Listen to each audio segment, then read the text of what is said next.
최근 우리나라에서 사람들에게 가장 관심을 많이 받고 있는 직업 두 가지가 있습니다. 하나는 배달기사고요. 또 하나는 무당입니다. 예전에는 이도저도 안 되면 목사나면 되지라는 우스갯소리가 있었는데 이전에는 그 자리마저도 무당이 차지하고 있습니다. 그만큼 무당이 돈벌이가 쏠쏠하다는 뜻이겠죠. 예전에는 무당하면 귀신을 내쫓고 혹은 귀신과 가까이 하는 좀 무서운 존재로 여겼지만 지금은 그 인식이 완전히 달라졌습니다. 영화나 드라마 속의 무당은 악귀를 물리치고 사람들을 구원하는 영웅으로 묘사되고 있고요. 전 세계 사람들에게 사랑받는 애니메이션 K-팝 데몬 헌터스에는 무당이 아이돌들의 조상이자 영혼의 문, 일명 혼문을 지키는 수호자로 그려지고 있습니다. 심지어 어떤 예능에서는요, 무당끼리 소개팅하는 모습이 방송되면서 무당은 사람들에게 매우 친근하고 또 힙하며 트렌디한 존재로 인식이 되고 있습니다. 그래서일까요? 요즘 소위 젊은 세대, MZ 세대들에게 그러니까 무당에게 가서 점을 보는 일은요, 일종의 데이트 코스가 되고 있습니다. 뭐 연인들이 재미삼아 야 우리 타로나 보러 갈까? 뭐 신점 좀 보러 갈까?라고 다니는데 SNS에서 입소문이 난 그 무당들 점집은요 예약을 걸어놓고 몇 날 며칠을 기다릴 정도라고 합니다. 이러한 분위기가 너무 과열되니까 오히려 무당들이 나서서 지나치게 무속에 의지하는 것은 사회생활에 또 혹은 일상생활에 지장을 줄 수 있으니 지양하십시오라고 그렇게 목소리를 낼 정도라고 합니다. 이 이야기를 들으면서 아마도 많은 분들이 설마 내 자식은 아니겠지라고 생각하실 텐데요. 저도 부디 우리 교회 청년들이 우리 청년들 중에는 그런 청년이 없기를 바랍니다. 그럼 왜 젊은이들은 그렇게 무속신앙에 빠져 있을까? 스스로를 깨어있는 청년이라 이야기하면서 교회도 나오지 않는 아이들이 왜 그렇게 무속신앙을 무비판적으로 받아들일까? 여러 가지 이유가 있습니다. 첫 번째는 앞서 언급해드렸듯이 예전과는 비교할 수 없을 정도로 그 문턱이 낮아졌습니다. 과거에는 깊은 산속이나 혹은 후미진 어떤 그 골목골목을 들어가야 점집이 나왔거든요. 근데 요즘에는요, 거리 어디에서나 볼 수가 있습니다. 길거리에 있는 뭐 타로 부스라든지 뭐 유튜브, 스마트폰에서 언제든지 마음만 먹으면 점을 볼 수가 있습니다. 그만큼 이 심리적인 장벽도 낮아지는 거죠. 둘째로 이 불확실한 미래에 대한 심리적인 위안을 얻기 위해서 청년들이 점집을 찾아다닙니다. 취업, 연애, 결혼, 뭐 내 집 마련 등 무엇 하나 확신할 수 없는 이 불확실한 미래를 앞둔 우리 청년들은 이 점괘를 통해서 심리적인 위안, 일종의 진통 효과를 얻는다고 하더라고요. 그래서 어떤 청년은 올해는 잘 될 것이다 라는 이 점을, 이 말 한마디를 듣기 위해서 이른바 점집을 전전하는 이 점집 쇼핑을 다니기도 합니다. 마지막으로 이 무속신앙이 젊은 세대에게 이 개인주의적인 성향이 잘 들어맞는다고 하더라고요. 그러니까 전통적인 교회 혹은 성당은 사람들이 많이 모이는 이 공동체적인 예배, 미사, 이런 경험을 중시하지 않습니까? 그렇기 때문에 어쩔 수 없이 거기에서 몸 담으려면 사람들 앞에 자신을 노출을 해야 해요. 하지만 점집은 그렇지 않습니다. 무속신앙은 마치 1대1 컨설팅처럼 개인의 고민을 깊이 다뤄줍니다. 1대1로. 그러니까 혼자만의 문제를 조용히 해결하고 싶어하는 이 젊은 청년들의 욕구에 부합한다는 거죠. 저는 이 교회를 떠나 그렇게 많은 청년들이 무속에 빠지는 모습을 보면서 참 자괴감을 느낍니다. 어쩌다가 이 나라가 이 모양 이 꼴이 되었는가? 과연 어디서부터 잘못된 것일까? 여러 가지 이유가 있겠지만 가장 큰 원인은 아마도 지도자에게 있을 겁니다. 소위 법사라 불리는 무속인들, 심지어 이단들과도 손을 잡았던 전직 대통령과 스스로를 무당이라 칭하는 그의 배우자를 보면서 사람들은 과연 무슨 생각을 했을까요? 나도 성공하려면 저렇게 무당을, 법사를 의지해야 하는가? 이런 질문을 던지지 않았겠습니까? 여러분, 교회는 사회가 그렇게 귀신과 또 혹은 우상에게 휘둘리지 않도록 지켜야 하는 책임이 있습니다. 구약의 선지자들이 그래야 했듯이 목사라면 응당, 그런 지도자를 향해서 쓴소리를 내야 합니다. 그런데 한국교회의 지도자라는 사람들은 과연 어땠습니까? 그들의 잘못에 눈을 감아주고 오히려 그들을 비호하며 안수까지 해주지 않았습니까? 이런 모습을 보면서 과연 어느 누가 교회에 정의가 있고 희망이 있다라고 이야기를 하겠습니까? 교회나 신천지나 통일교나 다 매한가지라고 생각하지 않겠습니까? 교회와 성도가 이 세상의 불의에 침묵할 때 사회는 언제나 위태로워졌습니다. 북이스라엘과 남유다가 멸망한 이유도 마찬가지입니다. 우상 숭배로 인하여 나라의 법과 정의가 무너지고 이 사랑과 공의가 무너지니 아무리 성전을 소유한 이스라엘이라 할지라도 하나님의 심판을 피할 수 없었던 것이죠. 오늘 본문을 보면 그렇게 멸망한 남유다 백성들을 향한 하나님의 두 가지 마음이 기록되어 있습니다. 그 두 가지 마음이란 바로 냉담과 연민이었습니다. 오늘은 왜 하나님께서 그들에게 냉담하셨으며 동시에 연민을 느끼셨는지를 살펴보려고 합니다. 그리고 그들을 반면교사 삼아서 과연 참된 신앙, 우리가 어떻게 하면 교회를 지킬 수 있는지를 한번 고민해보는 시간을 가져보도록 하겠습니다. 본문은 에스겔이 포로로 끌려간 지 7년째 되던 해에 기록된 내용입니다. 하나님은 이 포로로 끌려간 이스라엘 백성들, 특히 유대인들을 위해서 에스겔이라는 선지자를 세우시고 하나님이 여전히 이스라엘을 버리지 않으셨다, 하나님이 여전히 그들을 기억하고 계신다라는 메시지를 이 에스겔을 통해서 전하게 하셨습니다. 왕도 없고 제사장도 없고 무엇보다 성전도 없었던 그들에게 이 에스겔의 존재는 그야말로 살아계신 하나님과 마찬가지였을 겁니다. 성전과 마찬가지였겠죠. 그래서 사람들은 날마다 에스겔을 찾아가서 그의 천막에 찾아와서 위로를 얻고 평안을 얻고 돌아갔습니다. 그날도 어김없이 많은 사람들이 에스겔을 찾아왔습니다. 그런데 그 중에는 이스라엘의 장로라는 사람들이 이 에스겔을 찾아왔습니다. 그리고 하나님은 그들이 에스겔을 찾아오는 것을 보고 다음과 같이 말씀을 하십니다. 우리 3절 말씀을 한번 다시 읽어보도록 하겠습니다. 3절입니다. 시작. 인자야, 이스라엘 장로들에게 말하여 이르라. 주 여호와께서 이렇게 말씀하셨느니라. 너희가 내게 물으려고 왔느냐? 내가 나의 목숨을 걸고 맹세하거니와 너희가 내게 묻기를 내가 용납하지 아니하리라. 주 여호와의 말씀이니라. 아멘. 무슨 일입니까, 여러분? 왜 하나님께서 그들에게 이렇게 냉담하게 반응하실까요? 왜 하나님은 분명히 자기를 찾는 자들과 자기를 의지하는 자들을 결코 버리지 않는 분이라고 하는데 왜 이스라엘의 장로들에게만 이렇게 냉담하십니까? 하나님께서 이스라엘의 장로들에게 이렇게 냉담하시고 그들의 기도와 질문에 응답하지 않으셨던 첫 번째 이유는 다음과 같습니다. 그들이 우상 숭배라는 죄에 빠져 있었기 때문입니다. 본문 1절을 한번 읽어볼까요? 같이 시작. 7째 해 5째 달 10째 날에 이스라엘 장로 여러 사람이 여호와께 물으려고 와서 내 앞에 앉으니. 아멘. 여기 보면 이스라엘의 장로들은 에스겔, 정확하게 이야기하면 하나님께 무언가를 물으려고 왔습니다.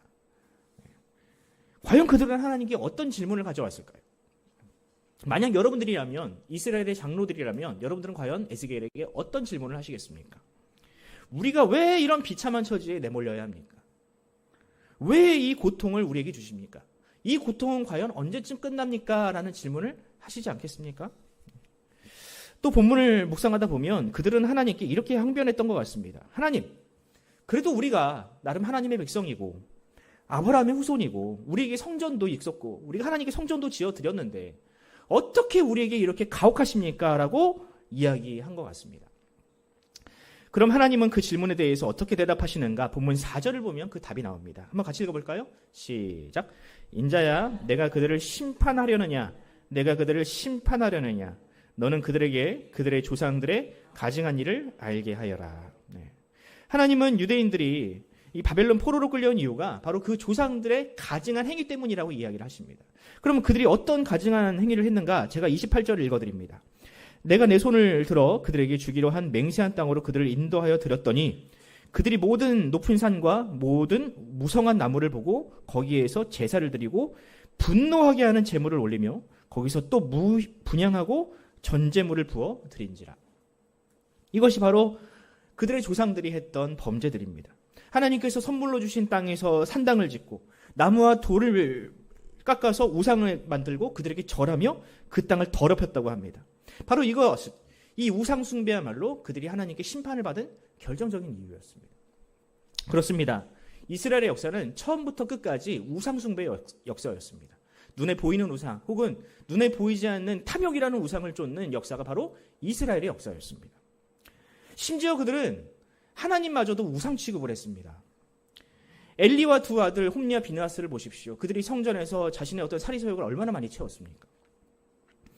하나님의 마음에 합한 왕이라고 했던 다윗도 겉으로는 거룩한 척하면서 뒤로는 자신의 어떤 성적인 욕망을 얼마나 채웠습니까? 이처럼 겉으로는 하나님을 섬기는 척하면서 속으로는 음탕하고 또한 이 욕망을 쫓는 일들이 남유다에 팽배해졌습니다. 그것이 일상이 되었습니다. 이처럼 하나님마저도 우상으로 삼으니 하나님께서 그 땅을 어찌 심판하지 않을 수 있겠습니까? 에스겔이 활동했던 시대도 마찬가지였습니다. 나라가 망해도 하나님을 우상처럼 대하는 그들의 태도는 달라지지 않았습니다. 특히 이스라엘의 이 장로들은 자신과 자신들의 조상들의 죄를 회개하기는커녕 오히려 하나님 앞에 항변을 하고 있습니다. 무당에게 점치듯이 이 점괘를 내놔라, 이 대답에 응답해라 라고 하나님 앞에 지금 시위를 하고 겁박을 하고 있습니다. 그래서 하나님은 그들의 응답에, 질문에 응답하지 않으신 겁니다. 회개는커녕 뻔뻔한 태도로 조상들의 죄악을 답습하고 있는 그들의 태도에 하나님은 분노하신 것이죠. 심지어 여러분 32절 말씀을 보면 그들은 조상들보다 훨씬 더 악했습니다. 32절을 한번 볼까요? 에스겔서 20장 32절입니다. 시작.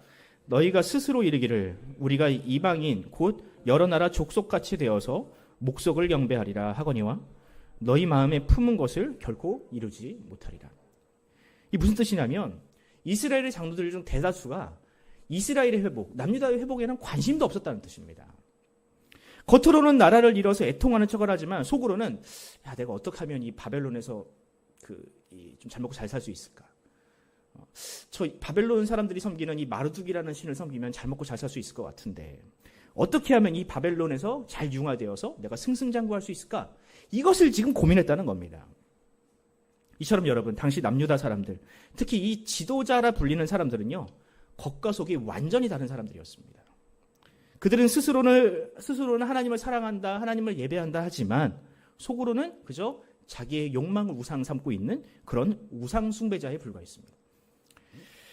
저는 본문을 묵상하면서 그런 묵상을 해보았습니다. 과연 나는 그들과 다른가? 혹시 나도 하나님을 이 램프의 진이처럼 필요할 때는 꺼내고 필요 없을 때는 저 구석에 처박아 놓는 그런 우상 숭배를 하고 있지는 않을까 곰곰이 생각해 보았습니다. 생각해 보니까 그랬던 적이 있는 것 같아요. 학창 시절에 그래도 나는 많은 것들을 포기하고 이 목사가 되겠다고 서원을 했으니 하나님께서 나는 좀 승승장구 해주셔야 되는 거 아닌가? 내가 좋은 스펙을 다 포기하고 하나님 나라를 위해 헌신했는데 하나님께서 좀 나에게는 좋은 길을 열어주시겠지. 이런 생각을 했습니다. 모르죠. 지금도 여전히 제 내면 깊숙한 곳에서는 그런 교만이 남아있을 수도 있습니다. 그럼 저만 그렇게 나쁜 놈입니까, 여러분? 여러분들도 한번 가슴에 손을 얹고 한번 스스로에게 한번 질문해 보세요. 신앙생활을 하면서 한 번도 자기 신을 놓여보지 않은 사람이 과연 있습니까? 만약 없다고 말할 사람이 있다면 여러분 그 사람이 진짜 하나님 앞에 거짓말하는 사람입니다. 여러분 요한일서 1장 8절을 보면 이런 말씀이 있습니다. 만일 우리가 죄 없다고 말하면 스스로 속이고 또 진리가 우리 속에 있지 아니할 것이요. 그러므로 사랑하는 성도 여러분, 성도는요 날마다 하나님 앞에 회개하는 삶을 살아야 합니다. 데살로니가전서 말씀처럼 항상 기뻐하고 쉬지 말고 기도하고 범사에 감사해야 합니다. 이게 어떻게 가능합니까? 라고 질문하면요 여러분들 욥기를 보시면 됩니다. 욥기 1장을 보면요 욥은 날마다 아침마다 번제를 드렸습니다. 자기를 위해서만 번제를 드리는 것이 아니라요 자기 자식들을 위해서, 심지어는 그 자기와 자기의 자식들이 부지 중에 지은 죄를 위해서 욥이 번제를 드렸습니다. 날마다. 여러분 성도란 그렇게 자기 자신을 끊임없이 부정하는 사람입니다. 사도 바울의 고백처럼 이제는 내가 사는 것이 아니라 오직 내 안에 계시는 그리스도 예수께서 사는 것이라고 날마다 고백해야 합니다. 예배나 기도, 찬양을 나의 목적을 이루는 수단이 아니라 나를 버리고 하나님 앞에 철저하게 순종하기 위한 그런 과정으로 삼아야 합니다. 만약 그렇지 않으면 사단 마귀는 여지없이 우리 마음속에 침투하여서 들어와서 하나님마저도 우상으로 변질시킬 수 있습니다. 사랑하는 성도 여러분, 우리 하나님은 결코 속지 않으시는 분임을 여러분들 믿으십니까? 그렇다면 우리가 해야 할 일은 하나님 앞에 더 많은 공로를 쌓는 것이 아니라 날마다 나의 내면을 들여다보고 나의 부끄러운 죄악을 발견하는 것입니다. 그리고 이런 죄인까지도 용납하시고 구원하시는 바로 그 하나님의 은혜에 감격하는 것, 바로 이것이 우리의 예배의 시작이요 우리의 신앙의 기초인 것입니다. 바라기는 우리 모두가 다 그렇게 감사하는 신앙을 회복합시다. 하나님을 수단으로 이용하는 이 얄팍한 마음을 버리고 순전한 감사로 우리의 삶이 채워지기를 간절히 소원합니다. 하나님께서 이스라엘의 장로들의 그 기도에 응답하지 않았던 두 번째 이유는 그들이 불의와 손잡고 하나님의 안식을 깨트렸기 때문입니다. 본문 20장 16절 말씀을 한번 같이 읽어보도록 하겠습니다. 같이요. 시작. 그들이 마음으로 우상을 따라 나의 규례를 업신여기며 나의 율례를 행하지 아니하며 나의 안식을 더럽혔습니다. 아멘. 하나님께서 이스라엘을 심판하신 이유, 또 그들의 후손에게 이 분노하신 이유는 단지 하나님을 우상으로 삼고 다른 신에게 절했기 때문만은 아닙니다. 그것도 큰 죄지만 더 큰 죄는 불의와 손잡고 하나님의 안식을 더럽힌 것이 그들에게 결정적인 죄였습니다.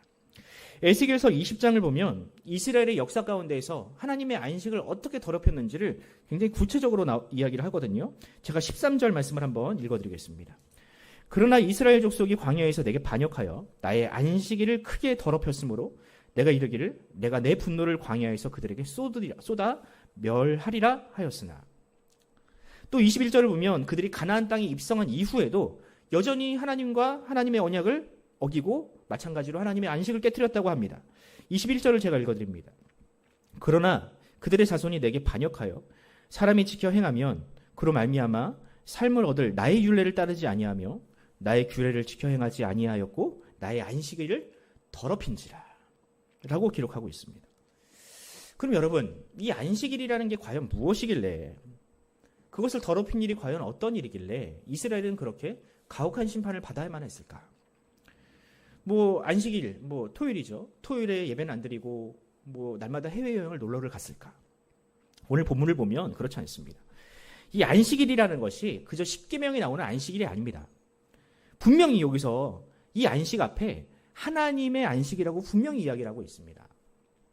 즉 하나님께서 이스라엘을 심판하신 이유는 단지 토요일을 어겨서가 아니라, 안식일을 어겨서가 아니라 하나님으로 하여금 안식하지 못하도록 끊임없이 사고를 치고 죄를 범했다는 뜻입니다.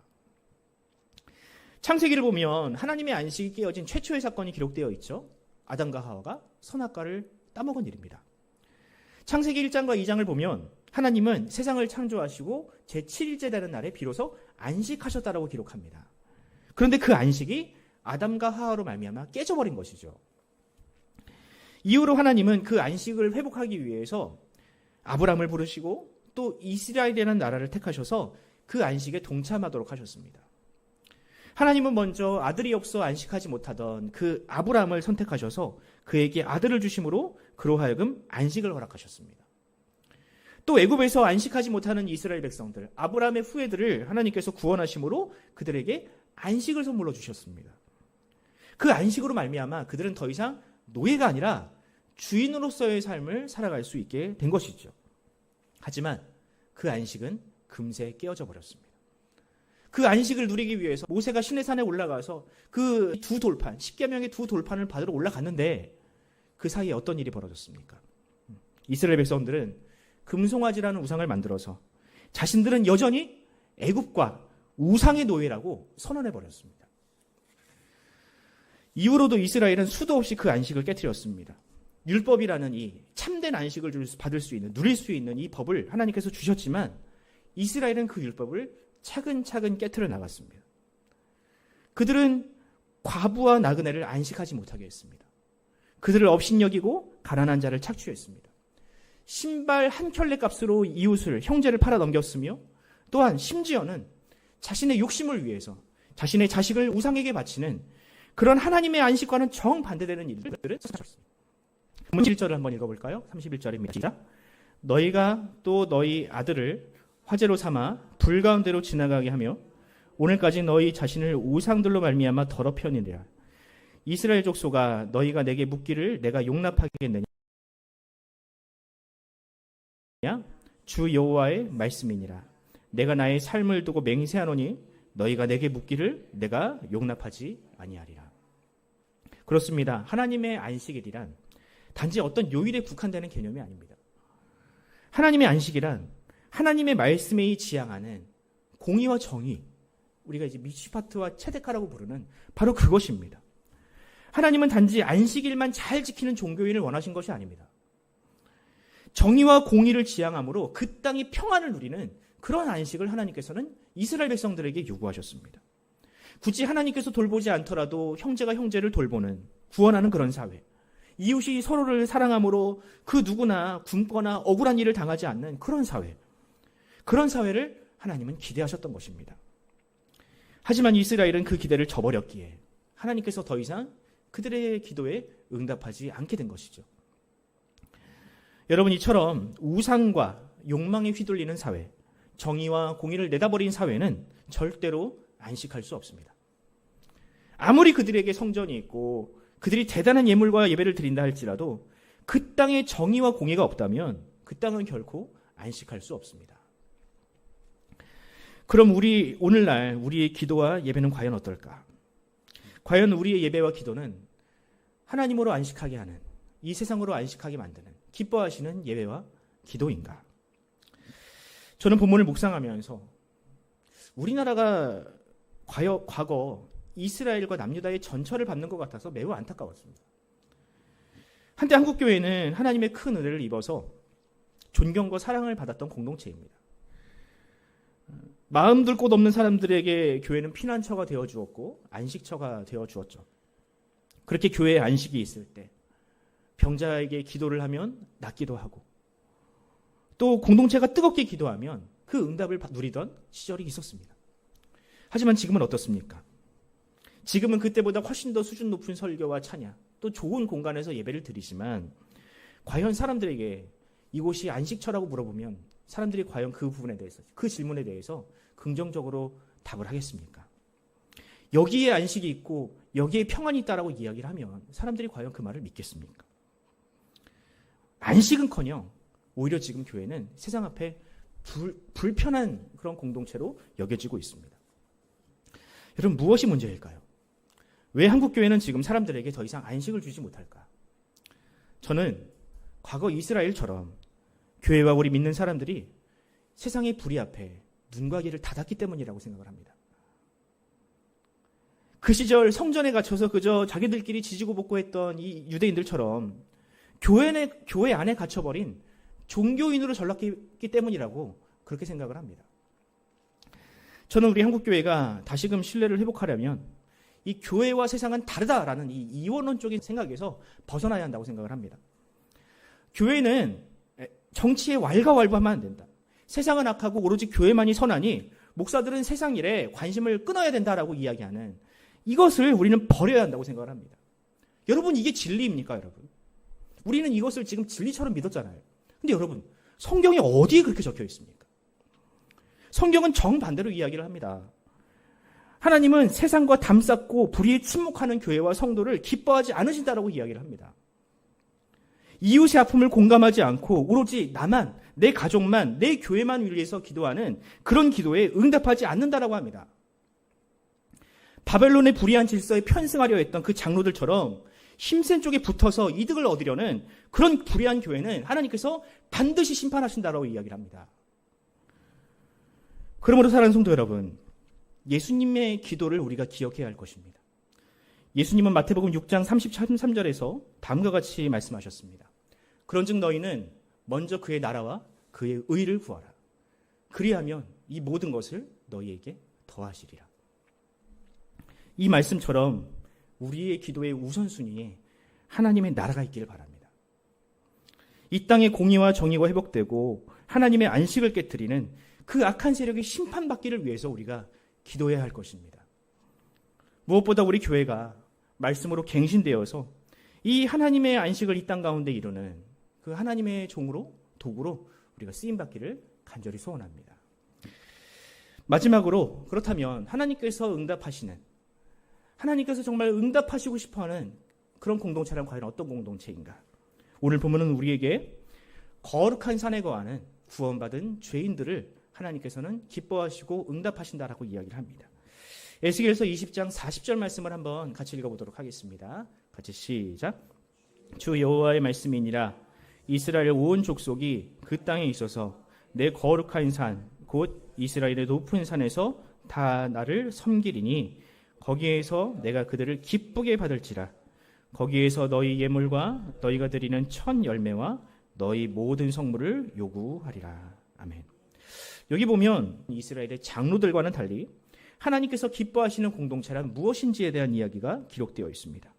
그 공동체는 어떤 특징이 있습니까? 여기 보면 그들은 거룩한 산, 이스라엘의 거룩한 높은 산에 거하는 사람들이라고 합니다. 그럼 그 산은 어떤 산일까? 우리에게는 이 산 하면 좀 다소 생소한 단어지만 유대인들에게는요, 이 산이 너무나도 관용적인 단어입니다. 그 산은 시온산을 의미합니다. 시온산. 이 시온산이라는 것은요, 그저 이스라엘이나 어떤 산, 그냥 문자적인 의미의 산을 의미하지 않습니다. 이 산은 하나님의 임재, 또 이스라엘이 도달해야 할 최종적인 목표, 우리말로 하면 일종의 천국과도 같은 개념입니다. 그런데 여러분, 이 말씀이 이스라엘 백성들에게 선포됐을 때 이스라엘 백성들이 느꼈을 감동을 우리가 한번 생각해 봐야 합니다.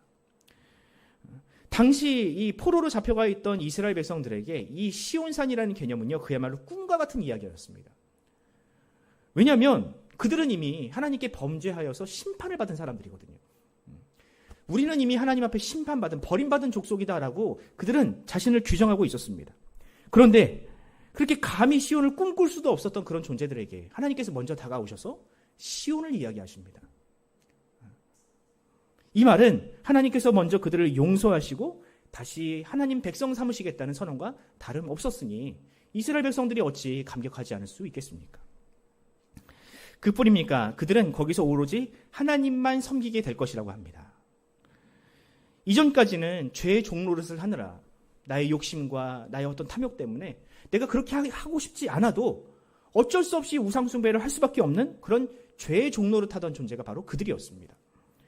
그런데 그날이 이르면 이제는 그런 죄로부터 완전히 자유하여져서 오로지 하나님만을 섬길 수 있게 된다고 하니 어찌 이것이 기쁘지 않겠습니까? 여러분, 이것이야말로 바로 에스겔서 20장의 결론이자 하나님께서 에스겔을 통해서 우리에게 선포하신 복음입니다. 여러분 어떻습니까? 참으로 놀랍지 않습니까? 분명히 에스겔서 20장의 시작은요, 하나님과의 단절, 하나님의 심판으로 시작되었습니다. 그런데 그 결론이 어떻게 마무리가 됩니까? 하나님의 구원으로 마무리가 됩니다. 제가 성경을 여러 번 읽어도 늘 감동하는 이유가 바로 여기에 있습니다. 처음에는 사람의 죄로 시작하고 사람의 무능과 배교로 시작하지만 언제나 하나님은 그 죄마저도 선으로 바꾸시고 구원과 회복을 약속을 하십니다. 바울의 서신도 마찬가지 아닙니까? 앞에서는 사람의 죄, 배교함, 버림받음, 내버려두심 이런 얘기를 하다가 나중에 가서는 항상 하나님의 은혜, 그 죄를 능가하는 하나님의 구원으로 마무리되지 않습니까? 에스겔서 20장도 똑같습니다. 포로로 끌려온 유대인들에게는요, 아무런 희망이 없었습니다. 그들은 자신의 죄를 회개할 마음도 없고요, 또 능력도 없었습니다. 스스로 자유를 쟁취할 수 있는 능력도 전혀 없었던 사람들이 바로 그들이었습니다. 하지만 결국 그들이 어떻게 되었습니까? 하나님께서 정하신 때가 이르자 고레스라는 왕을 통해서 그들에게 자유가 선포되지 않습니까? 그들이 무슨 노력을 했습니까? 그들이 자유를 얻기 위해서 무슨 노력을 했습니까? 하지만 하나님의 강권적인 은혜로 그들이 자유인이 되었습니다. 우리도 마찬가지입니다, 여러분. 죄의 크기로 따지자면 우리도 유대인들과 별반 다를 것이 없는 사람들입니다. 하지만 우리는 유대인들보다 훨씬 더 큰 은혜를 받았습니다. 유대인들은 그저 육신적인 자유를 얻었겠지만 우리는 바로 이 에스겔서 20장 40절에 약속된 바로 그 참 자유, 예수 그리스도의 십자가를 통한 이 속죄라는 자유를, 안식을 우리가 선물로 받았습니다. 무엇보다 여러분, 우리는 하나님의 아들 예수 그리스도라는 이름을 선물로 받은 사람들입니다. 여러분, 오늘 말씀이 우리에게 주는 교훈이 무엇입니까? 하나님은 죄인의 기도를 받으시는 분이 아닙니다. 죄인인 우리가 아무리 공로를 하고 아무리 자격을 갖추려 해도요, 하나님 앞에 우리의 기도를 드릴 수가 없는 죄인들이 바로 우리들입니다. 하지만 우리가 하나님 앞에 선물로 받은 것이 있으니 바로 예수 그리스도의 이름입니다. 하나님은 독생자 예수 그리스도라는 이름을 우리에게 주시고 그 이름으로 기도하게 하셨습니다. 요한복음 14장 14절 말씀에 이런 말씀이 있습니다. 내 이름으로 무엇이든지 내게 구하면 내가 행하리라. 저는 오늘 설교를 준비하면서 새삼 이 예수님의 이름으로 기도합니다라는 이 말이 얼마나 소중한지를 깨닫게 되었습니다. 만약 나의 공로와 나의 행위를 의지해서 기도한다면 하나님께서 그 기도를 받지 않으실 거거든요. 분명히 하나님은 이스라엘의 장로를 대하듯이 저의 기도를 외면하셨을 겁니다. 하지만 이 예수님을 믿는 믿음, 그분의 십자가의 공로로 의지하여 기도하니 하나님께서도 이 죄인의 기도를 받으시겠구나라는 확신이 제 안에 샘솟았습니다. 사랑하는 성도 여러분, 바로 이것이야말로 우리가 받은 구원이자 우리가 누리는 진정한 복입니다. 죽을 죄인이 하나님의 구원을 얻어 하나님의 사랑받는 자녀가 되는 것. 죄인인 우리의 기도도 외면하지 않으시고 세밀하게 듣고 응답하시는 은혜. 바로 그것이 우리에게 주신 하나님의 은혜입니다. 바라기는 우리 모두가 다 이 에스겔이 선포한 이 복음의 수혜자가 되기를 바랍니다. 에스겔서 20장 40절의 말씀처럼 우상이 아니라 오직 하나님만을 섬기며 그분과 동행함으로 하나님께서 기뻐하시는 삶의 열매를 드리는 저와 여러분이 되기를 간절히 소원합니다. 이제 말씀 맺겠습니다. 최근 인도네시아는 전국적인 시위로 인해서 몸살을 앓고 있습니다. 그러니까 인도네시아의 하원 의원이 한 580명이 된다고 해요. 참 많죠. 우리나라 300명인데 여기는 580명이나 돼요. 근데 얘네들이 자기들끼리 법안을 만들어서 작년 9월부터 매월 5천만 루피아, 이게 우리나라 돈으로 하면 한 400만 원 조금 넘는다고 하더라고요. 이 돈을 주택수당으로 받은 사실이 대중들에게 알려지게 되었습니다. 인도네시아 국회의원들의 한 달 월급이 800만 원 정도가 되는데 얘네들이 이게 적다고 자기들끼리 법안을 만들어가지고 400만 원을 더 땡긴 거예요. 근데 여러분들 이 5천만 루피아가 인도네시아 사람들 최저임금, 그러니까 즉 한 달 최저임금의 한 10배가 되는 돈이라고 합니다. 그러니까 서민들은 죽어나고 있는데 자기들끼리 지금 돈잔치를 하고 있는 거죠. 그러니까 서민들은 도저히 납득할 수 없는 그런 예산 집행이 지금 이루어진 겁니다. 당연히 뒤집어졌죠. 그래서 시위가 일어났습니다. 근데 더 큰 문제는 이 시위를 진압하는 과정 중에 있었습니다. 분명히 그냥 사과하면 끝날 일이고 예산을 취소하면 되는데 끝까지 이것을 관철시키려고 시위를 진압하는데 장갑차를 동원했다고 합니다. 그리고 그 장갑차가 아무런 죄가 없는 배달기사, 오토바이 배달기사를 깔아 뭉개는 일이 벌어졌습니다. 그러니까 국민들에게 사과만 하고 예산만 축소하면 되는 일인데 끝까지 자신의 기득권을 지키려고 하다가 이 애꿎은 사람의 목숨이 지금 잃어버리는 그런 사태가 발생한 것입니다. 결국 이 일로 인해서 그 시위가 들불처럼 번지고 전국적으로 번지자 결국 대통령이 나서서 이 국회의원들의 수당과 또 해외 출장과 같은 어떤 이런 비용들을 축소하고 그 이후에야 이 시위가 좀 잠잠해졌다고 합니다.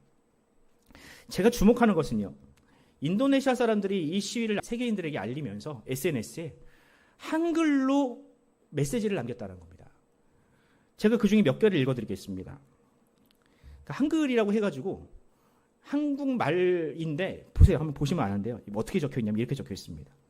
띵칼 민다 마압 투르스 등을이 라게 아파 숫 산나 에팡 푸무린 탕 안질 방타 스모가 프라보워 스츠팟 문인갈. 이게 뭐냐면 그러니까 여러분들 알다시피 인도네시아는 자국어가 없거든요. 자국어를 잃어버렸습니다. 근데 이 말은 살아있으니까 그 말을 보통은 영어로 표현을 했대요. 근데 영어로 표현하면 이 검열에 걸리니까 인도네시아에 요즘 한류가 열풍이고 한국어를 배우는 일이 굉장히 이제 유행한다고 하는데 영어가 안 되니까 이제 한국말로 쓴 거예요. 자기 말을, 메시지를. 그 뜻은 이렇습니다. 그냥 사과하고 국민의 목소리를 들으면 된다. 그게 어렵나. 정부는 정말 쓰레기다. 프라보어 대통령은 빨리 죽기를 이라는 메시지를 검열 걸릴까봐 한국말로 쓴 겁니다. 이것을 본 한국인들이 또 가만히 있질 않죠. 과거 우리나라 독재 시절 그 암울한 시기를 떠올리고 사람들은 이 인도네시아에 응원의 메시지를 보내기 시작했다고 합니다. 그러니까 인도네시아도 그랩을 쓰거든요. 그 그랩을 이용해서 이 정부를 대항하는 사람들의 주소를 알아내서 거기에게 음식을 보내고 또 응원의 메시지를 보낸다고 합니다. 그리고 우리가 당신과 연대를 하고 있으니 힘을 내십시오라고 그렇게 메시지를 보냈다고 합니다. 저는 이 기사를 보면서 한편으로는 왜 우리나라 사람들이 그렇게 기독교와 교회의 냉담한지를 깨닫게 되었습니다.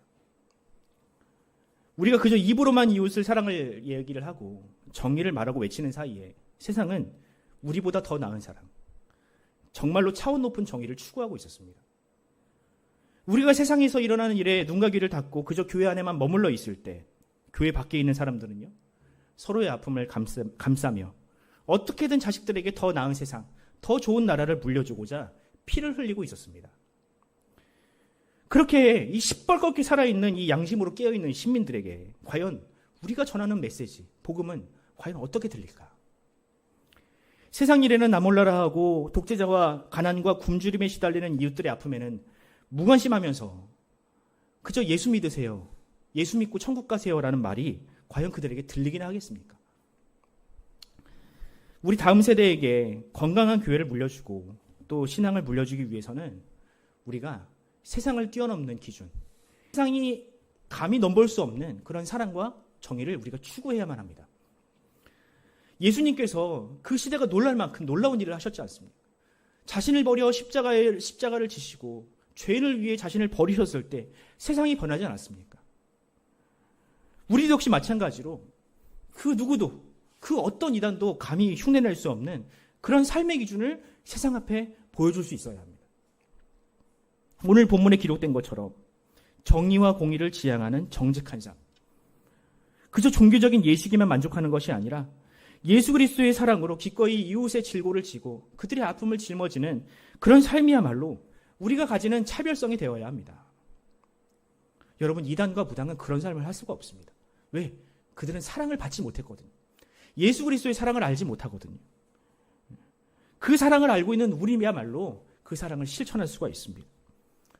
여러분, 신천지가 아무리 자기가 똑똑하다고 얘기하고 뭐 교리로 덤벼도 여러분, 사람들은요, 코로나 시절 그들이 했던 범죄를 잊지 못합니다. 통일교를 보십시오, 여러분들. 돈으로 정치인들을 매수하고 교주가 대를 이어가면서 사리사욕을 취하는 그 모습을 보면서 어찌 사람들이 그 안에서 진리를 발견할 수 있겠습니까? 그들에게 희망을 발견할 수 있겠습니까? 하지만 우리는 달라야 합니다. 전하는 진리도 달라야 하지만 우리의 삶의 태도, 그 진리를 담은 그릇도 달라야만 합니다. 우리는 하나님이 아닌 그 무엇에도 국한되지 않는, 얽매이지 않는 자유를 세상 앞에 보여줄 수 있어야 합니다. 예수 그리스도의 이름으로 기도하는 이들이 세상을 어떻게 변화시키는지를 우리가 보여주어야만 합니다. 바라기는 우리 교회가, 또 우리 가정이, 우리 모든 성도들이 그와 같은 하나님의 나라, 하나님의 안식을 보여주는 하나님의 종이 되기를 바랍니다. 그래서 우리를 통해서 세상이 하나님의 음성을 듣고 불의한 죄인들이 회개하며 참된 안식을 누리는 복음의 역사가 우리를 통해 일어나기를 간절히 소원합니다.